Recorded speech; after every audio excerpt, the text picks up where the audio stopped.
ನಮಸ್ಕಾರ, ನೀವು ನೋಡ್ತಿದ್ದೀರಾ 11 ಪ್ರೈಮ್. ನಾನು ಅಶ್ವದೇವಿತ್. ರಾಯಚೂರಿನಲ್ಲಿ ವರುಣನ ಅಬ್ಬರ, ಧಾರಾಕಾರ ಮಳೆಗೆ ಜನಜೀವನ ತತ್ತರಿಸಿ ಹೋಗಿದೆ. ನಗರದ ರಿಮ್ಸ್ ಆಸ್ಪತ್ರೆ ಮುಳುಗಡೆ ಆಗಿದೆ. ಆಸ್ಪತ್ರೆ ಆವರಣದಲ್ಲಿ ನೀರು ನಿಂತು ಅವಾಂತರವೇ ಸೃಷ್ಟಿಯಾಗಿದೆ. ಮಳೆ ನೀರು ನಿಂತು ಕೆರೆಯಂತಾಗಿದೆ ಆಸ್ಪತ್ರೆ. ರೋಗಿಗಳು, ರಿಮ್ಸ್ ಸಿಬ್ಬಂದಿ ಪರದಾಡಿದ್ದಾರೆ. ನಗರದ ರಿಮ್ಸ್ ಆಸ್ಪತ್ರೆ ನೀರಿನಲ್ಲಿ ಮುಳುಗಡೆ ಆಗಿದೆಯಂತೆ. ಅಷ್ಟರ ಮಟ್ಟಿಗೆ ಮಳೆ ಹೊಡೆದಿದೆ. ರಾಯಚೂರಿನಲ್ಲಿ ವರುಣನ ಅಬ್ಬರ ನೋಡಿ, ದೃಶ್ಯದಲ್ಲಿ ಗಮನಿಸ್ತಾ ಇದ್ದೀರಿ. ಏನು ಬೆಡ್ ಮಟ್ಟದವರೆಗೂ ಕೂಡ ನೀರು ಬಂದಿದೆ. ಆಸ್ಪತ್ರೆಯಲ್ಲಿರುವಂಥ ಬೆಡ್ ಮಟ್ಟದವರೆಗೂ ಕೂಡ ನೀರು ನುಗ್ಗಿದೆ. ಒಳಗಡೆ ಸಂಪೂರ್ಣವಾಗಿ ನೀರಿನಿಂದ ಆವೃತ ಆಗೋಗಿದೆ ಆಸ್ಪತ್ರೆ. ರೋಗಿಗಳು, ಅಲ್ಲಿನ ಸಿಬ್ಬಂದಿಗಳು ಎಲ್ಲರೂ ಕೂಡ ತತ್ತರಿಸಿ ಹೋಗಿದ್ದಾರೆ.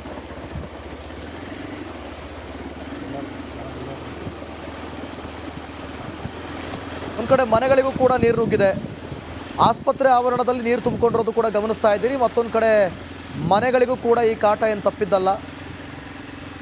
ಸಂಪೂರ್ಣವಾಗಿ ರಸ್ತೆ ಆಗಿರ್ಬೋದು, ಅಲ್ಲಿರುವಂಥ ಮನೆಗಳಾಗಿರ್ಬೋದು, ಅಲ್ಲಿಗೂ ನೀರು ನುಗ್ಗಿದೆ, ಜಲಾವೃತಗೊಂಡಿದೆ. ಆಸ್ಪತ್ರೆ ಅಂತೂ ಸಂಪೂರ್ಣ ನೀರಿನಿಂದ ಆವೃತ ಆಗಿದೆ.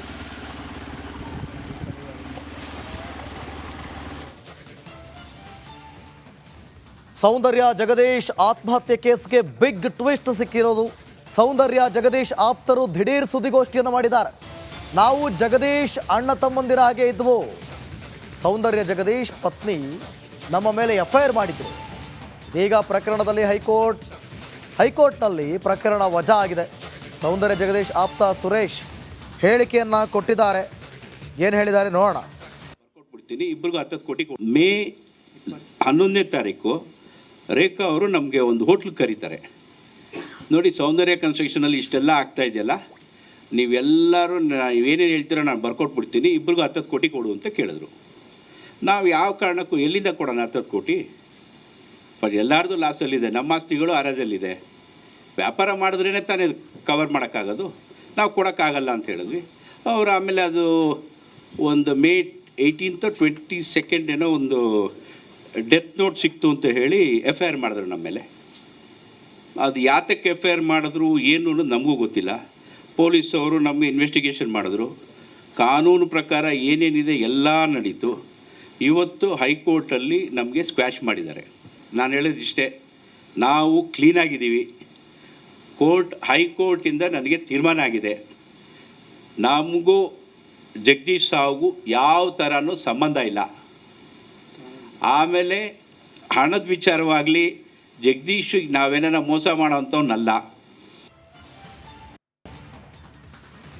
ನಮಸ್ಕಾರ, ನೀವು ನೋಡ್ತಿದ್ದೀರಾ 11 ಪ್ರೈಮ್. ನಾನು ಅಶ್ವದೇವಿತ್.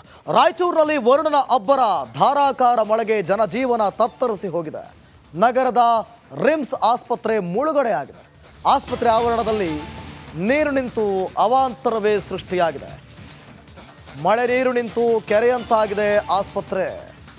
ರೋಗಿಗಳು, ರಿಮ್ಸ್ ಸಿಬ್ಬಂದಿ ಪರದಾಡಿದ್ದಾರೆ. ನಗರದ ರಿಮ್ಸ್ ಆಸ್ಪತ್ರೆ ನೀರಿನಲ್ಲಿ ಮುಳುಗಡೆ ಆಗಿದೆಯಂತೆ. ಅಷ್ಟರ ಮಟ್ಟಿಗೆ ಮಳೆ ಹೊಡೆದಿದೆ.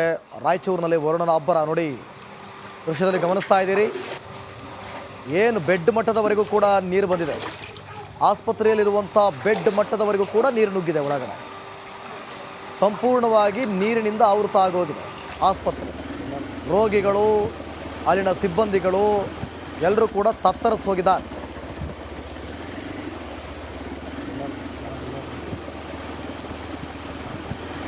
ಒಂದು ಕಡೆ ಮನೆಗಳಿಗೂ ಕೂಡ ನೀರು ನುಗ್ಗಿದೆ. ಆಸ್ಪತ್ರೆ ಆವರಣದಲ್ಲಿ ನೀರು ತುಂಬಿಕೊಂಡಿರೋದು ಕೂಡ ಗಮನಿಸ್ತಾ ಇದ್ದೀರಿ. ಮತ್ತೊಂದು ಕಡೆ ಮನೆಗಳಿಗೂ ಕೂಡ ಈ ಕಾಟ ಏನು ತಪ್ಪಿದ್ದಲ್ಲ.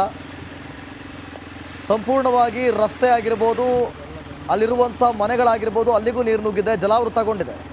ಆಸ್ಪತ್ರೆ ಅಂತೂ ಸಂಪೂರ್ಣ ನೀರಿನಿಂದ ಆವೃತ ಆಗಿದೆ.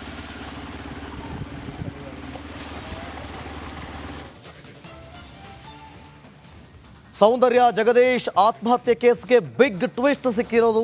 ಸೌಂದರ್ಯ ಜಗದೀಶ್ ಆಪ್ತರು ದಿಢೀರ್ ಸುದ್ದಿಗೋಷ್ಠಿಯನ್ನು ಮಾಡಿದ್ದಾರೆ. ನಾವು ಜಗದೀಶ್ ಅಣ್ಣ ತಮ್ಮಂದಿರ ಹಾಗೆ ಇದ್ವು. ಸೌಂದರ್ಯ ಜಗದೀಶ್ ಪತ್ನಿ ನಮ್ಮ ಮೇಲೆ FIR ಮಾಡಿದ್ರು. ಈಗ ಪ್ರಕರಣದಲ್ಲಿ ಹೈಕೋರ್ಟ್ನಲ್ಲಿ ಪ್ರಕರಣ ವಜಾ ಆಗಿದೆ. ಸೌಂದರ್ಯ ಜಗದೀಶ್ ಆಪ್ತ ಸುರೇಶ್ ಹೇಳಿಕೆಯನ್ನು ಕೊಟ್ಟಿದ್ದಾರೆ. ಏನು ಹೇಳಿದ್ದಾರೆ ನೋಡೋಣ. ಕೊಟ್ಬಿಡ್ತೀನಿ, ಇಬ್ಬರಿಗೂ 10 ಕೋಟಿ. ಮೇ 11ನೇ ತಾರೀಕು ರೇಖಾ ಅವರು ನಮಗೆ ಒಂದು ಹೋಟ್ಲಿಗೆ ಕರೀತಾರೆ. ನೋಡಿ, ಸೌಂದರ್ಯ ಕನ್ಸ್ಟ್ರಕ್ಷನಲ್ಲಿ ಇಷ್ಟೆಲ್ಲ ಆಗ್ತಾ ಇದೆಯಲ್ಲ, ನೀವೆಲ್ಲರೂ ಏನೇನು ಹೇಳ್ತೀರೋ ನಾನು ಬರ್ಕೊಟ್ಬಿಡ್ತೀನಿ, ಇಬ್ರಿಗೂ 10 ಕೋಟಿ ಕೊಡು ಅಂತ ಕೇಳಿದ್ರು. ನಾವು ಯಾವ ಕಾರಣಕ್ಕೂ ಎಲ್ಲಿಂದ ಕೊಡೋಣ 10 ಕೋಟಿ? ಎಲ್ಲರದು ಲಾಸಲ್ಲಿದೆ, ನಮ್ಮ ಆಸ್ತಿಗಳು ಹರಾಜಲ್ಲಿದೆ. ವ್ಯಾಪಾರ ಮಾಡಿದ್ರೇ ತಾನೇ ಕವರ್ ಮಾಡೋಕ್ಕಾಗೋದು, ನಾವು ಕೊಡೋಕ್ಕಾಗಲ್ಲ ಅಂತ ಹೇಳಿದ್ವಿ. ಅವರು ಆಮೇಲೆ ಅದು ಒಂದು May 18th 22nd ಏನೋ ಒಂದು ಡೆತ್ ನೋಟ್ ಸಿಕ್ತು ಅಂತ ಹೇಳಿ FIR ಮಾಡಿದ್ರು ನಮ್ಮ ಮೇಲೆ. ಅದು ಯಾತಕ್ಕೆ FIR ಮಾಡಿದ್ರು ಏನು ಅನ್ನೋದು ನಮಗೂ ಗೊತ್ತಿಲ್ಲ. ಪೊಲೀಸವರು ನಮ್ಮ ಇನ್ವೆಸ್ಟಿಗೇಷನ್ ಮಾಡಿದ್ರು. ಕಾನೂನು ಪ್ರಕಾರ ಏನೇನಿದೆ ಎಲ್ಲ ನಡೀತು. ಇವತ್ತು ಹೈಕೋರ್ಟಲ್ಲಿ ನಮಗೆ ಸ್ಕ್ವ್ಯಾಶ್ ಮಾಡಿದ್ದಾರೆ. ನಾನು ಹೇಳಿದ್ದು ಇಷ್ಟೇ, ನಾವು ಕ್ಲೀನಾಗಿದ್ದೀವಿ. ಹೈಕೋರ್ಟಿಂದ ನನಗೆ ತೀರ್ಮಾನ ಆಗಿದೆ, ನಮಗೂ ಜಗದೀಶ್ ಸಾವ್ಗೂ ಯಾವ ಥರನೂ ಸಂಬಂಧ ಇಲ್ಲ. ಆಮೇಲೆ ಹಣದ ವಿಚಾರವಾಗಲಿ ಜಗದೀಶಿಗೆ ನಾವೇನ ಮೋಸ ಮಾಡೋವಂಥವ್ನಲ್ಲ.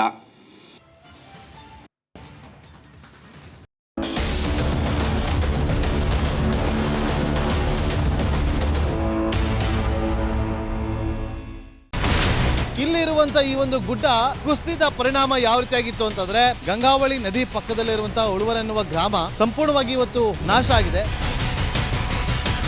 ಮನೆ ಮಠ ಏನಿಲ್ಲ, ಎಲ್ಲ ಹೋಗ್ಬಿಟ್ಟಿದೆ. ಇವತ್ತು ರಿಪಬ್ಲಿಕ್ ಕನ್ನಡ ಮಾಡಿದಂತ ಒಂದು ವರದಿಯಿಂದಾಗಿ ಎಚ್ಚೆತ್ತುಕೊಳ್ಳುವಂತ ಕೆಲಸ ಸರ್ಕಾರ ಮಾಡಿದೆ, ಸಚಿವರು ಕೂಡ ಮಾಡಿದ್ದಾರೆ. 2 ಗಂಟೆಗೆ ಸುದ್ದಿ ಮೂಡಿಸಿದ್ದು 6 ಗಂಟೆಗೆ ಎಲ್ಲ ಸಚಿವರು ಮಿನಿಸ್ಟರ್ ಎಲ್ಲ ಬಂದು ಇಲ್ಲಿ ನೋಡೋಗಿದ್ದಾರೆ. ಎಲ್ಲಾ ಜನರಿಗೂ 1,20,000 ಮತ್ತೆ ಅವರಿಗೆ ಮನೆಗೆ 5 ಲಕ್ಷ. ಈ ಸುದ್ದಿಯನ್ನ ಎಲ್ಲ ಒಂದು ಅಧಿಕಾರಿಗಳಿಗೆ ಮುಟ್ಟಿಸಿದಕ್ಕಾಗಿ ರಿಪಬ್ಲಿಕ್ ಕನ್ನಡ ಟಿವಿಗೆ ಧನ್ಯವಾದ ಹೇಳಿ ಇಷ್ಟಪಡ್ತೇವೆ. ಮನೆನೂ ಕೊಡ್ತೇವೆ, ಮಕ್ಕಳ ಶಿಕ್ಷಣಕ್ಕೆ ತೊಂದರೆ ಆಗದೆ ಇದ್ದಂಗೆ ಹೆಲ್ಪ್ ಮಾಡ್ತೇವೆ. 1,20,000 ಮನೆ ಯಾರ್ದ್ರ ಡ್ಯಾಮೇಜ್ ಆಗಿದೆ ಅದನ್ನ ಕೊಡ್ತೀವಿ ಅಂತ ಒಪ್ಕೊಂಡಿದ್ದಾರೆ. ನಮ್ಮ ಕಷ್ಟಕ್ಕೆ ನೀವು ರಿಪಬ್ಲಿಕ್ ಕನ್ನಡದವರಾದಂತ ನೀವು ನೆರವಾಗಿರ್ತಾರೆ ನಾವು ನಂಬಿದ್ದೇವೆ. ಅವರಿಗೆ ಸೂರನ್ನ ಕಲ್ಪಿಸಿಕೊಡೋವರೆಗೂ ಕೂಡ ರಿಪಬ್ಲಿಕ್ ಕನ್ನಡ ಅವರಿಗೆ ಧ್ವನಿಯಾಗಿ ನಿಲ್ಲುವಂತ ಕೆಲಸವನ್ನ ಮಾಡುತ್ತೆ.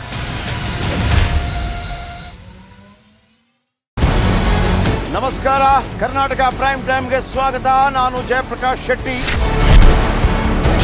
ಇಡೀ ಕರ್ನಾಡು ಇವತ್ತು ರೆಬೆಲ್ ಆಗಿ ನಿಂತಿದೆ.